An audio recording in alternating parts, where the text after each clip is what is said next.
everyone. It's good to be back today with you to talk about how you can protect your brain from stress. We had an earlier video about the effects of stress on the brain. Let's talk about what you can do to protect your brain from stress. There are several great ways to protect your brain from stress. In this video, I'm going to focus on two of them. The first one, available to all of us, is walking and running.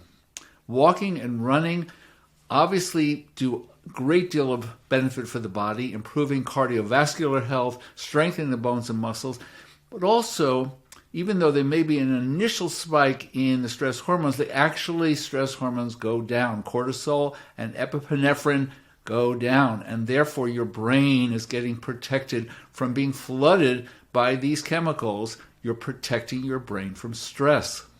Now, we know that walking and running are beneficial for overall health and now also for brain health. What's the deal with actually doing it? So I would classify myself as a desk potato.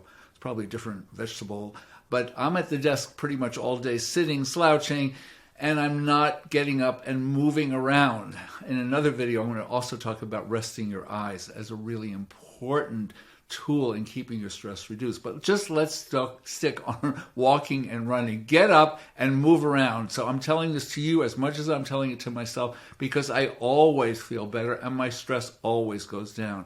I'm outside, I'm taking in nature, I'm breathing. I just feel better because I'm taking a break with activity that actually reduces the stress hormones. The second way to protect our brain from stress, which is proven to be highly effective over thousands of years, is meditation. Correct.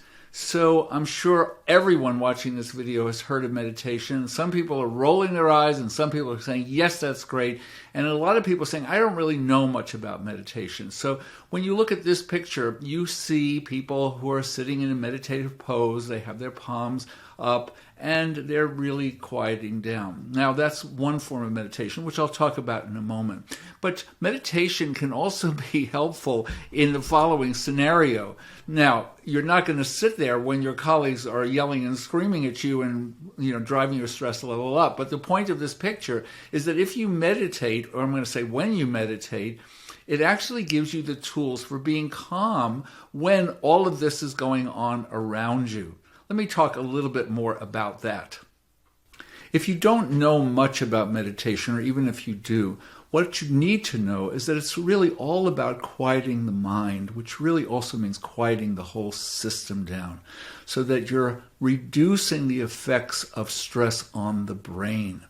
Quieting the mind is an absolutely essential tool for giving your brain optimal health. Now, if you haven't meditated before, there are actually good apps for this now. Calm is one of them. I would recommend it. Headspace is another.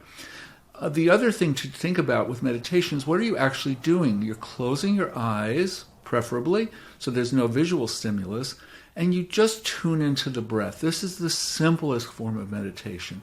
Breathing in and breathing out, and breathing in and breathing out, and feeling yourself grounded, letting the breath be steady. When your mind wanders, which is bound to do, you just come back to the breath. No criticism, no judgments, no beating yourself up, just come back to the breath. The mind is very active. It wants to jump from the past to the future. Bring it back to the present. Reduce your stress.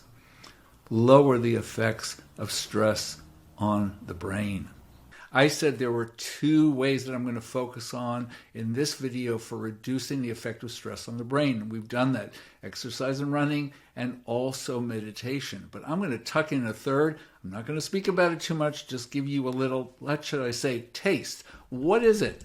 It's cacao or cocoa. What?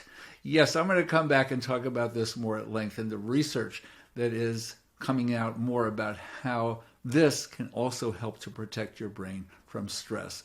I would say don't go out and drink tons of coffee or eat tons of dark chocolate, but I'll get back to it. Please come back.